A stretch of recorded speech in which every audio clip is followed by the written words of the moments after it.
I've stayed together for 8 years as a Christian couple. So, we've been together for 8 years and may mga tao na nagtatanong sa amin, anong secret niyo? The truth is, hindi talaga perfect yung relationship namin. Pero if there's one thing that kept us together, ay We choose to put God at the center of our relationship. hindi ibig sabihin nun na wala na kaming misunderstandings, mga away, tampuhan, ganyan. Meron pa din, marami rin kaming seasons na mahirap.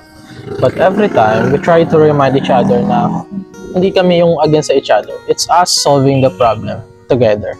And because we both want to honor God, we try to choose forgiveness over pride.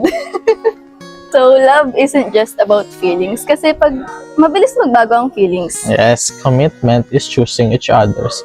Especially sa mga araw na mahirap. at higit sa lahat, choosing God every single day. So, 8 years later, we're still learning, still growing, and still choosing each other. We're not a perfect couple. We're just two imperfect people na sinusunod ang isang perfect na Diyos.